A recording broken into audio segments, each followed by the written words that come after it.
Hola, Yani, Hola André, ¿cómo estás? ¿Cómo están todos? ¿todo bien? Bien.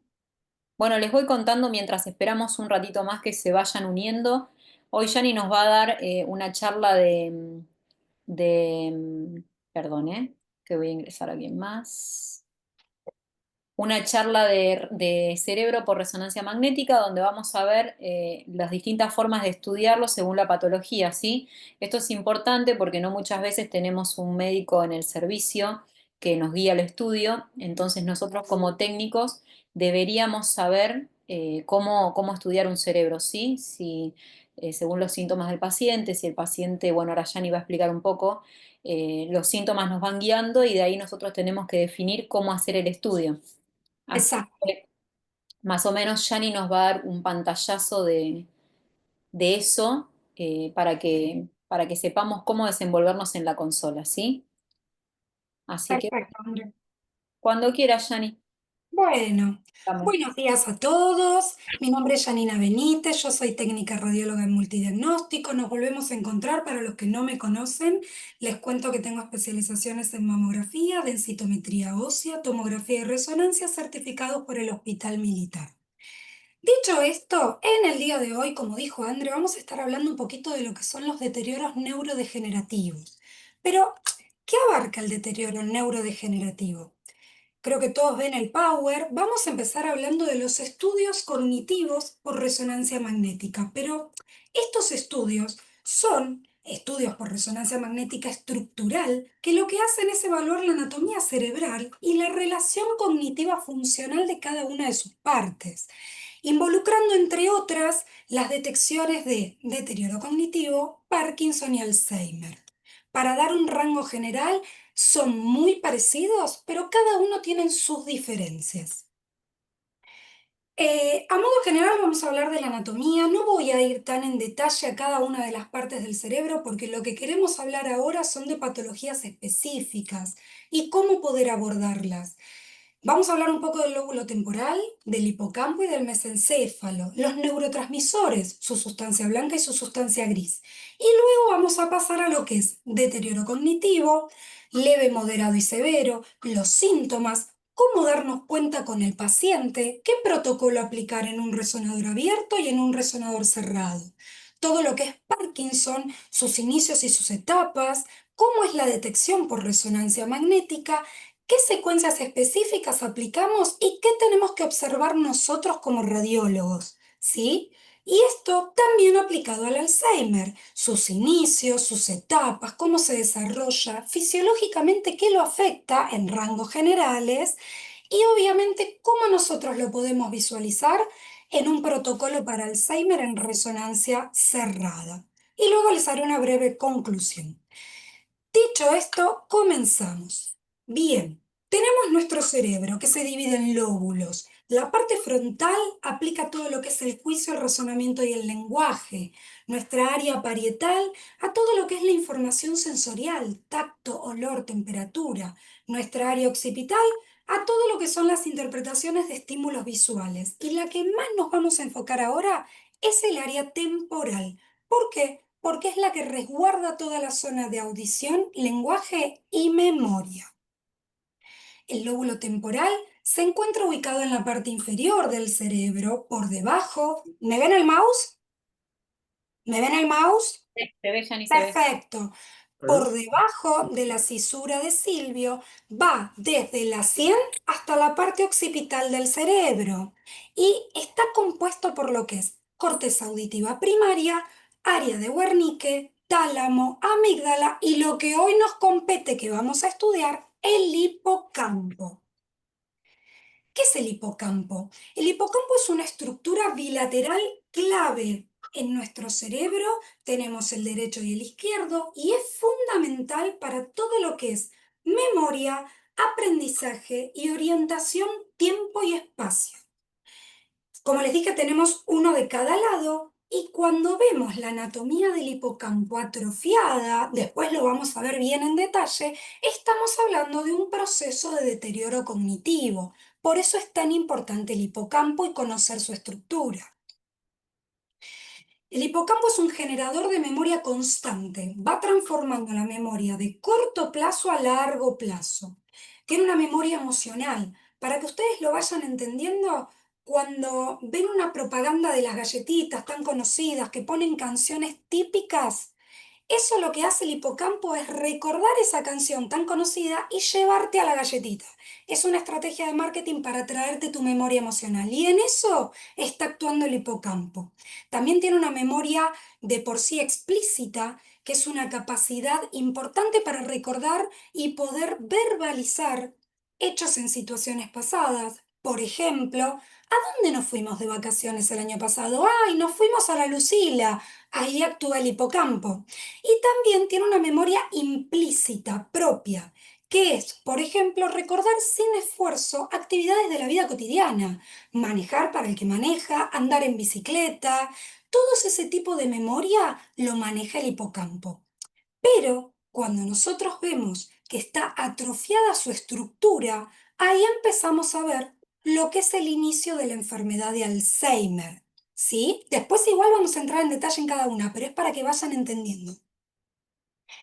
Y como hablamos del hipocampo y del Alzheimer, vamos a hablar también del Parkinson, pero para llegar al Parkinson tenemos que ver la estructura que afecta, y en este caso es prioritario el mesencéfalo. El mesencéfalo, como lo ven ahí en verde, está situado debajo del diencéfalo, detrás del hipotálamo, y continúa con el tallo cerebral.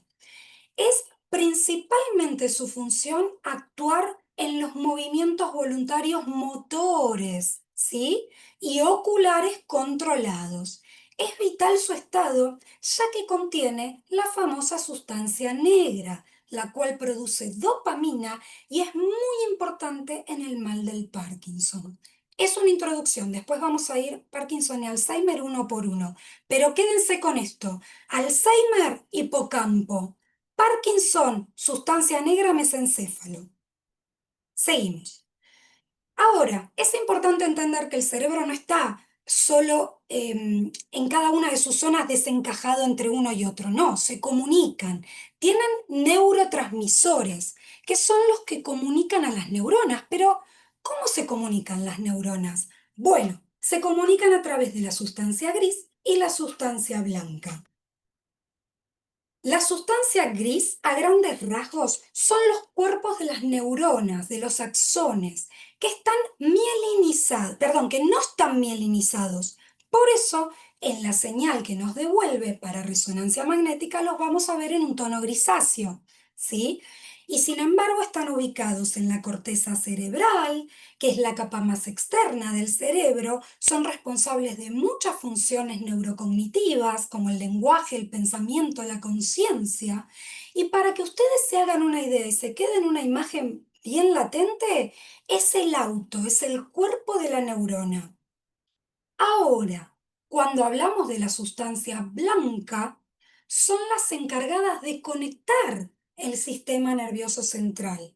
Para que ustedes tengan una analogía de lo que les estoy diciendo, vendrían a ser las autopistas de esos autos, ¿sí? Son blancas porque ellas sí están mielinizadas y son fibras nerviosas que se conectan a través de impulsos nerviosos. Entonces tenemos el cuerpo de la neurona, que es el auto, y la sustancia blanca, que vendrían a ser las autopistas para que se comuniquen entre sí los neurotransmisores. Dicho esto, más desde lo fisiológico, ahora nos vamos a meter un poquito en lo que son los deterioros cognitivos. Tenemos deterioros leves, moderados y severos. ¿Qué los diferencia uno de otros? Para empezar a hablar, hay deterioros propios de la edad, que esto es natural y a cualquiera de nosotros nos va a pasar que tenemos algún familiar en esta situación. Suele comenzar a partir de los 50 años, es muy común que empiecen a confundirse nombres, lugares, personas, no personas a la persona viéndola en sí, sino que tengan la confusión de reconocerla y se la confunden, le cambian el nombre. No logran recordar, por ejemplo, dónde dejaron la llave del auto. Son situaciones típicas. Cuando van a comprar al mercado, están contando las moneditas despacio porque les cuesta hacer el cálculo mental. Esto es un inicio del deterioro cognitivo normal de cualquier ser humano. ¿sí? Pero son completamente independientes. Ahora, hay un deterioro cognitivo que es leve, que también es normal, no es patológico. La persona es muy común que pueda hacer un montón de cosas de manera independiente, pero empieza a requerir una pequeña ayuda del otro. ¿Sí? Fíjense que probablemente en esta etapa los pacientes empiezan a no vincularse con otras personas en reuniones porque les gusta estar, pero les cuesta mucho conectarse con el otro y seguir varias conversaciones al mismo tiempo, porque su capacidad de atención termina siendo un poquito escasa. Si bien puede hacer todo de forma autónoma, en ciertas cosas requieren ayuda. Y hay una delgada línea en la que hacen un salto importante y ya estamos hablando de lo que es el inicio de la demencia senil. La demencia senil es una pérdida progresiva notable de la capacidad cognitiva del cerebro. Acá ya estamos hablando de que requieren un acompañamiento de un otro. Normalmente es cuando empiezan a tener las consultas con el neurólogo o con el médico de cabecera, y esto ya se diagnostica y se detecta no solo por estudios por laboratorio, sino que por resonancia magnética. Entonces, esta es la parte en la que el paciente nos llega a nosotros. Y nosotros tenemos resonadores abiertos y resonadores cerrados para poder trabajar este tipo de estudio. Es muy importante en esta parte que nosotros hagamos una pausa. Muchas veces nos van a llegar pacientes con órdenes médicas que el diagnóstico no va a decir deterioro cognitivo. Muchas veces pasa, y les habrá pasado a ustedes también, que el diagnóstico dice control de salud, que dice cefalea, migraña, y la verdad que ahí está la diferencia del técnico de poder interrogar bien al paciente. Pero ojo, porque cuando este paciente llega a consultorio muchas veces no tiene mucha noción de lo que le está pasando. Y nos pasa que interrogamos y al paciente le decimos, ¿por qué viene? Y te dicen, no sé, un control. Yo estoy bárbaro porque en verdad se sienten bárbaros. Así que ahí está la picardía nuestra en decir, bueno, familiar, venga conmigo. Y le hacemos también el interrogatorio junto al familiar, porque probablemente el familiar nos dé muchísimas más pautas sobre ese interrogatorio.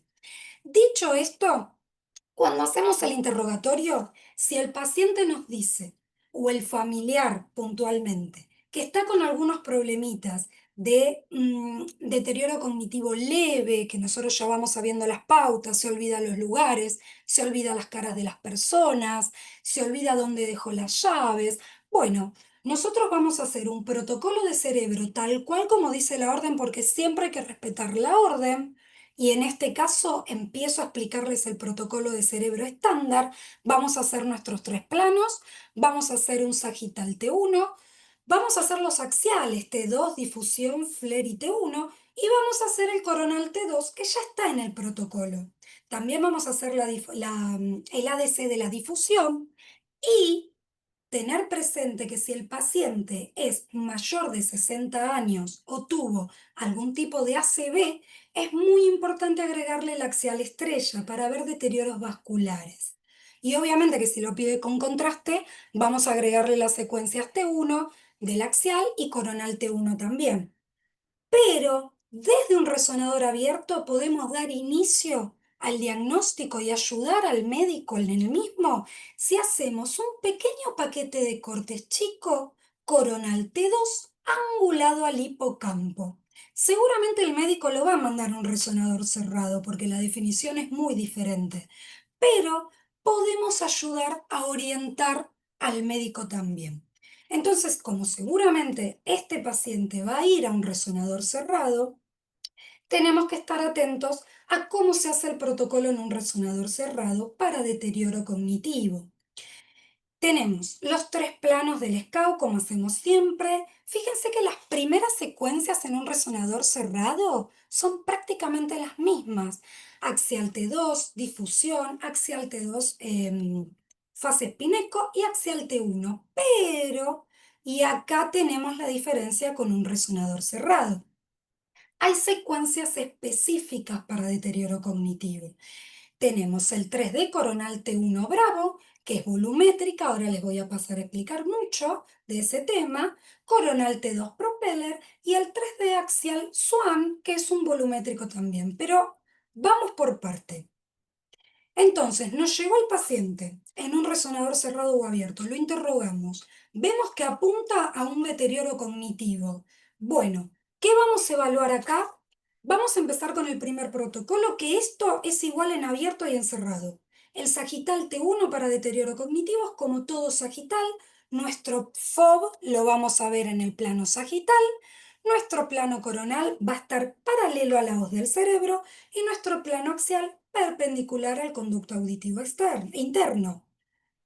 Después vamos a tener los axiales, que sabemos que de una secuencia copiamos el resto. Estamos hablando siempre de las secuencias comunes, no las especiales.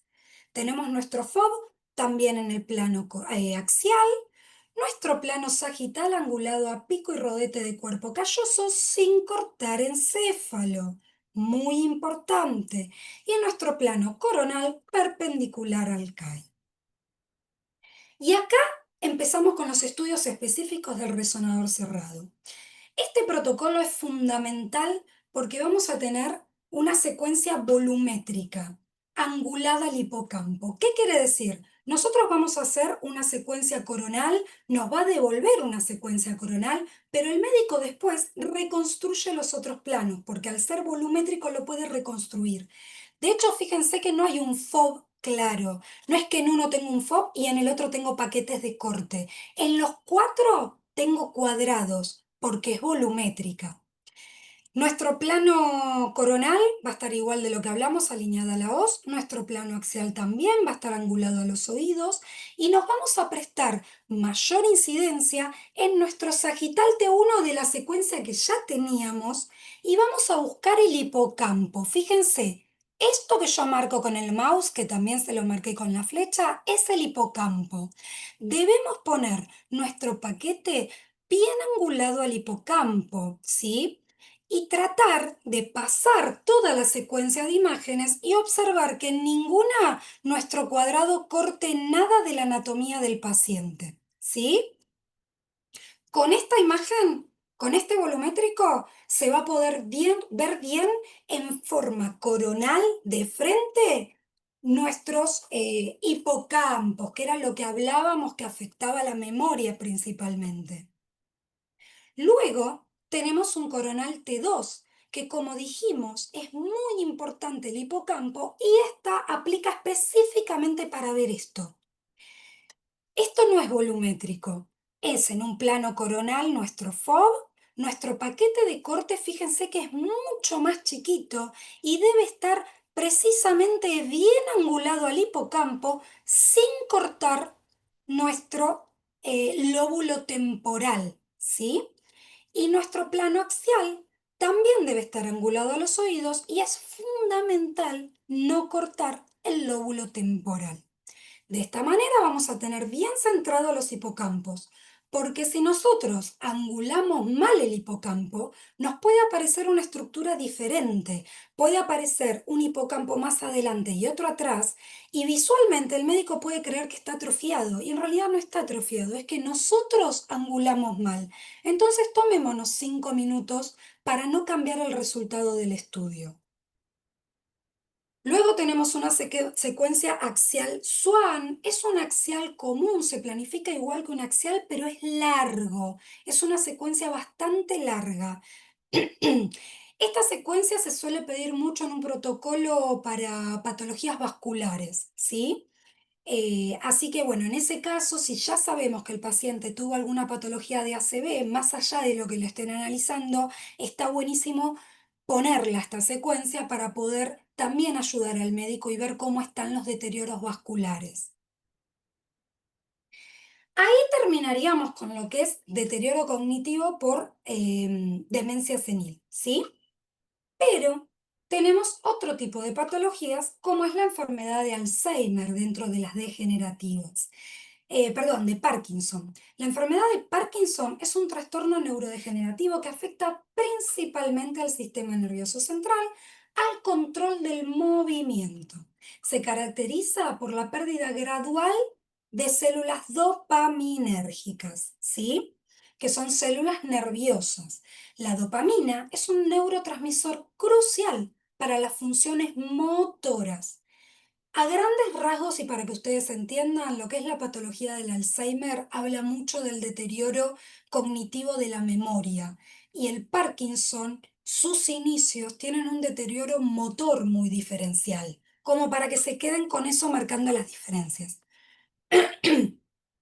Bien, en las primeras etapas del Parkinson, la realidad es que las personas tienen deterioros muy leves, pasan prácticamente inadvertidas, pierden un poco la voz, tienen algún tipo de hormigueo en el cuerpo, generalmente sufren de insomnio, eh, pero es tan desapercibido lo que pasa que el paciente no se da cuenta y el familiar tampoco en estas primeras etapas.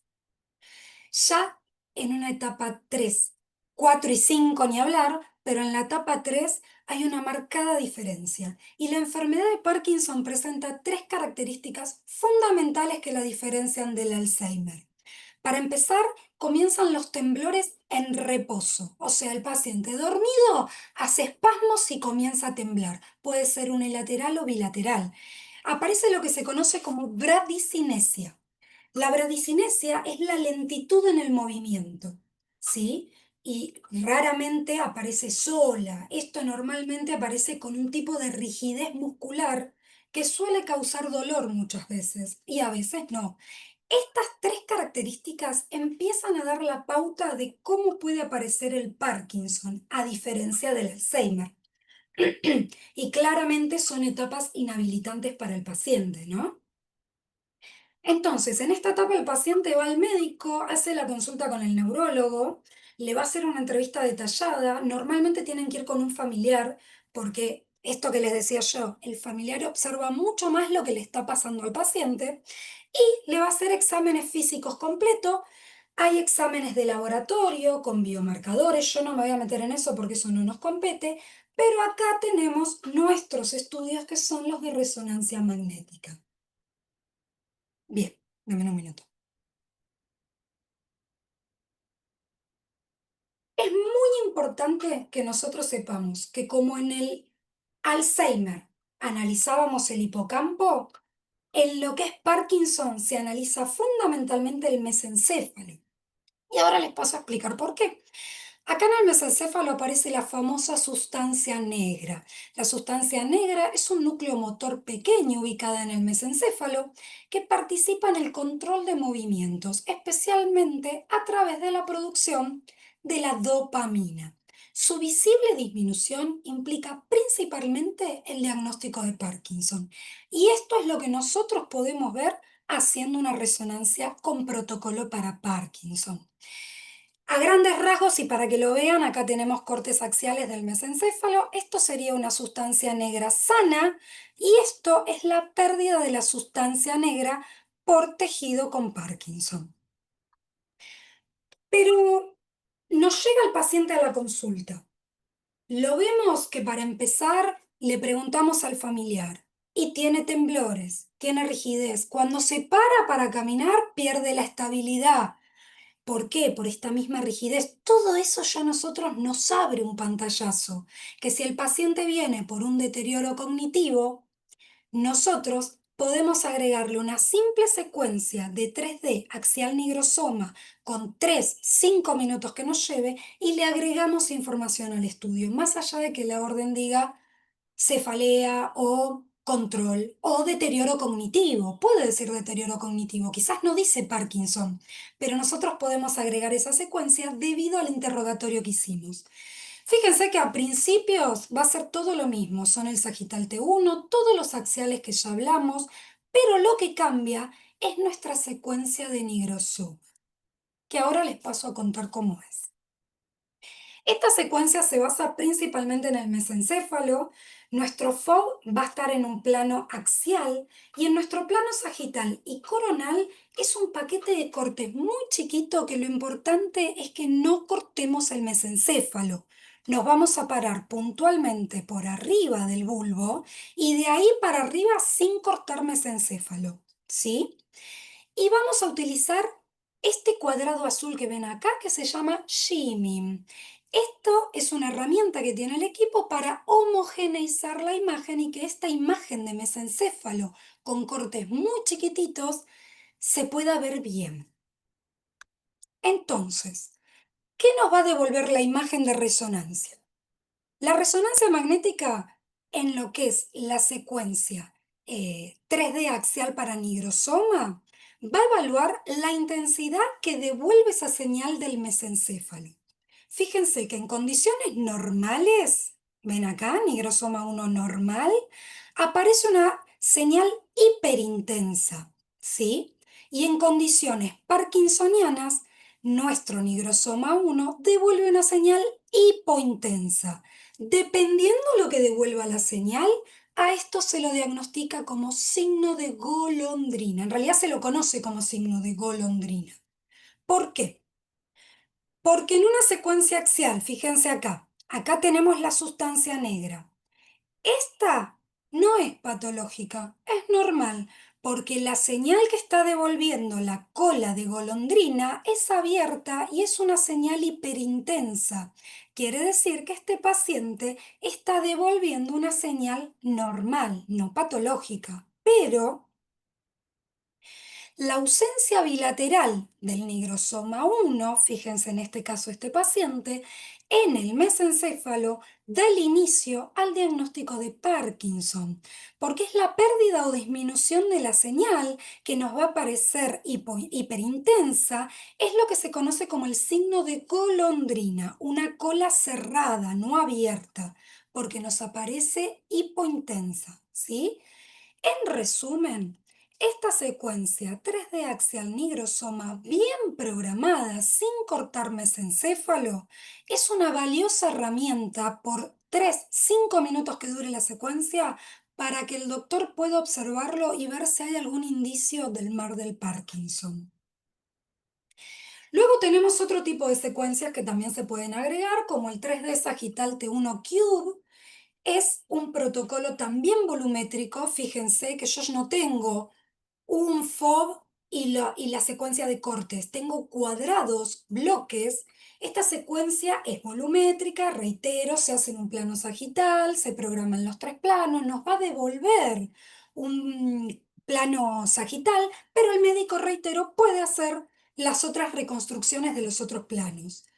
Esta se hace pre y post contraste, ¿sí? Y después tenemos el axial T1 MEP gadolinio.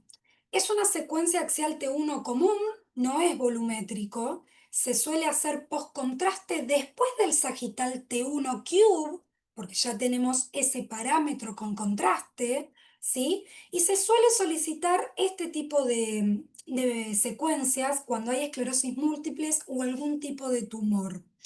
Esto lo puse a modo informativo para todos. Recordemos que nuestros cortes siempre tienen que ir de base de cráneo a calota sin cortar el encéfalo. A modo informativo y en honor al nacimiento del doctor James Parkinson, que es un médico británico que describió por primera vez la enfermedad de Alzheimer en 1818 y la llamó parálisis agitante, se celebra el 11 de abril el Día Mundial del Parkinson. Muy bien. Ahora pasamos a lo que es el Alzheimer. Dentro de los deterioros cognitivos, los casos más severos son Alzheimer, ¿sí? Entonces, la enfermedad de Alzheimer es un trastorno cerebral progresivo que destruye lentamente la memoria, la capacidad de pensar, el tiempo y espacio, la habilidad para realizar tareas cotidianas. Es una enfermedad muy común en lo que es la demencia senil. Es la primera, el Parkinson es la segunda y va destruyendo y afectando sobre todo a la memoria. En etapas muy severas, 4 o 5, ahora vamos a hablar, se involucra la debilidad motora o la rigidez motora, pero principalmente afecta al hipocampo y su memoria, no así el Parkinson que inicia, recuerden, con todo lo que es la bradicinesia, el movimiento rígido. Muy bien, comencemos a hablar de las 5 etapas del Parkinson. Perdón, del Alzheimer, hasta yo me hago ensalada. Bien, hablemos un poquito de esto. Igual que en el Parkinson, los comienzos son difíciles de diagnosticar porque el paciente tiene pequeños momentos de olvido, tiene alguna situación que se olvida dónde estaba la llave, le cuesta concentrarse un poco. En esta etapa se desenvuelve completamente sola la persona, es completamente independiente, a veces necesita una mínima ayuda, pero es súper independiente. Entonces, no se ve como un deterioro cognitivo en sus inicios, ¿sí? Ya pasando a una tercera etapa, acá en el Alzheimer también inician lo que es las consultas médicas. ¿Por qué? Porque si bien la persona puede tener cierta independencia para las actividades diarias y cotidianas, es notorio la ayuda de un tercero y acá los familiares se empiezan a dar cuenta. Esta etapa es leve, la persona puede conducir, puede manejarse sola, pero en ciertas cositas va a necesitar ayuda y como el familiar se empieza a dar cuenta, es donde requiere la consulta médica. Ya en etapas 4 y 5 estamos hablando de que la persona experimenta un deterioro cognitivo muy severo, pierde la capacidad de comunicarse visual y verbalmente, pierde tiempo y espacio, tiene ausencias prolongadas, realmente se confunde con el reconocimiento de rostros, realizar tareas básicas cuesta muchísimo, o sea, necesitan una asistencia diaria y continua a las 24 horas y acá es donde empiezan a aparecer problemas en el movimiento, a diferencia del Parkinson. A grandes rasgos, para que entiendan un poco la fisiología del Alzheimer, esto es muy por arriba, pero es para que entiendan un poquito qué afecta. Estamos hablando de que afecta en la acumulación de placas beta-amiloides y proteína tau. La proteína beta-amiloide se acumula por fuera de la neurona, formando placas que interfieren en la comunicación de las mismas, generando inflamación y daño celular. Esto es un inicio de la enfermedad. Fíjense, acá en el dibujito, este es el axón, la neurona. Tiene un cuerpo y tiene un canal. Fíjense estas placas de beta-amiloide que están acá. Recuerden que yo les dije, los cuerpos eran los autos, la sustancia gris. La comunicación era a través de la sustancia blanca.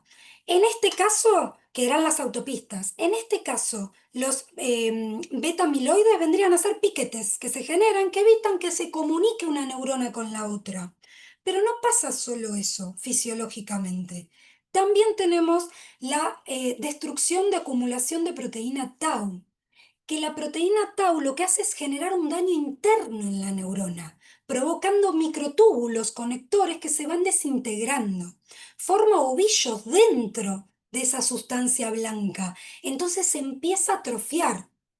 Ahora ya tenemos al piquete arriba de la autopista, ya está, no se comunica nada con nada. Y esa zona empieza a verse claramente en resonancia magnética atrofiada. Ese hipocampo se empieza a ver atrofiado.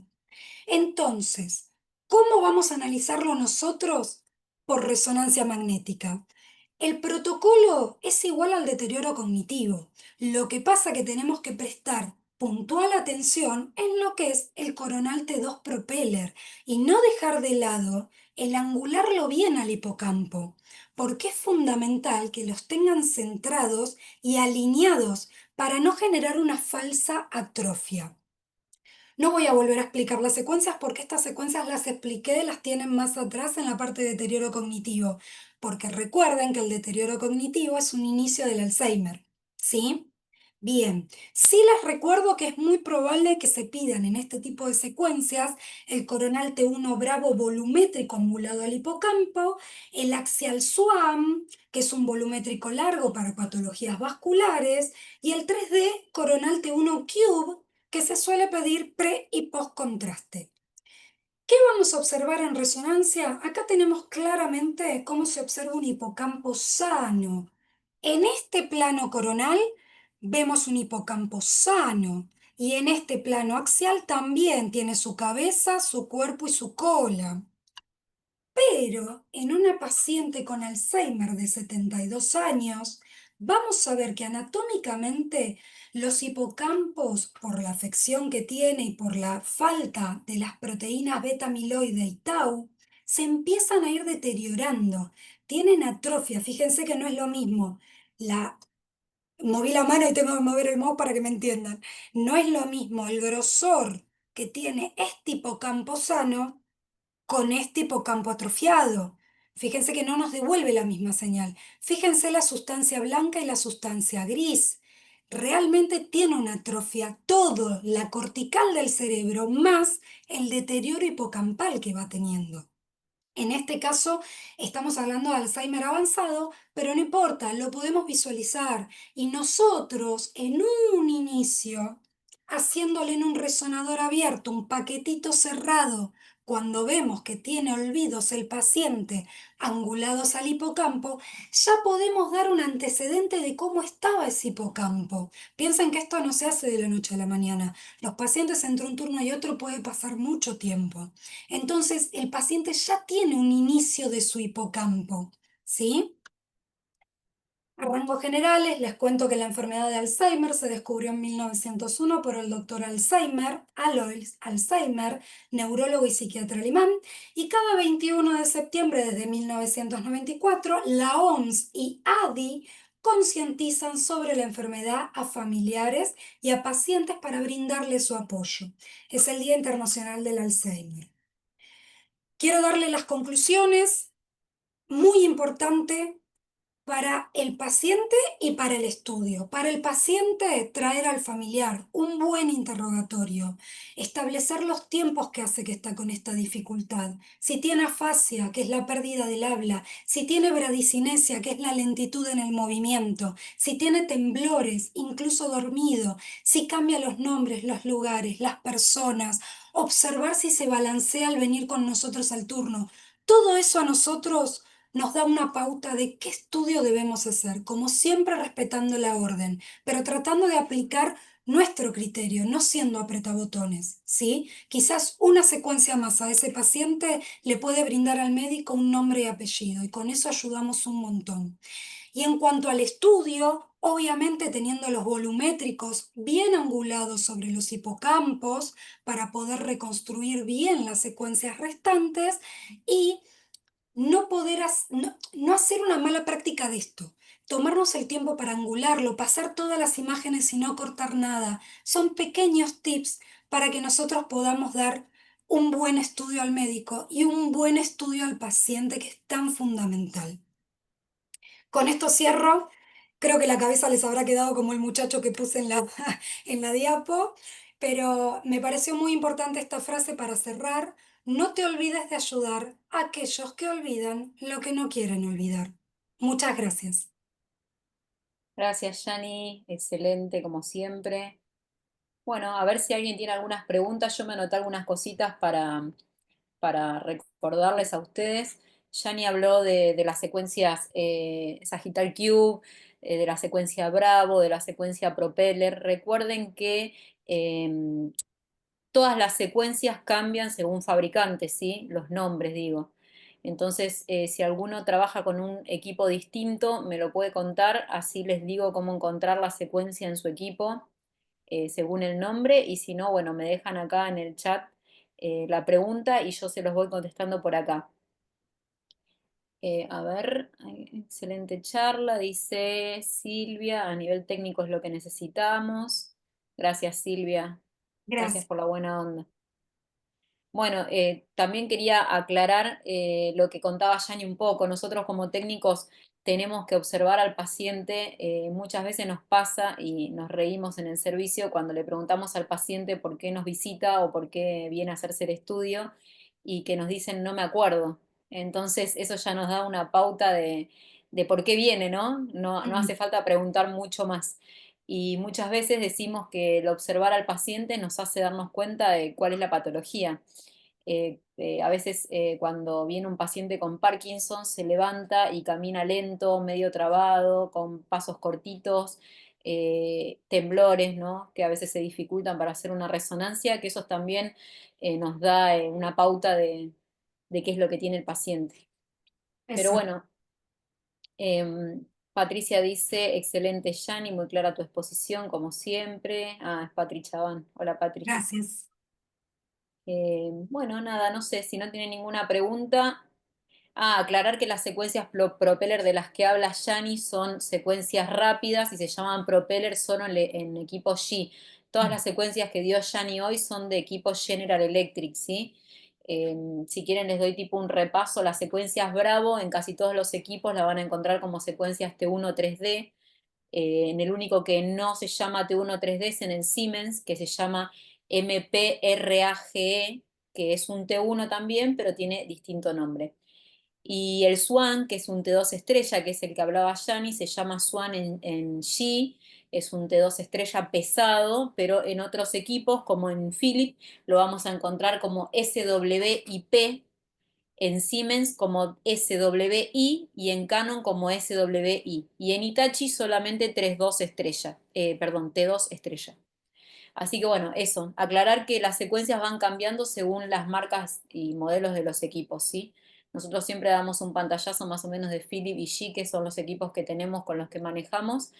Y también algo que nos faltó, que me parece importante para la charla, es que la posición del paciente es igual que en las charlas anteriores cuando vimos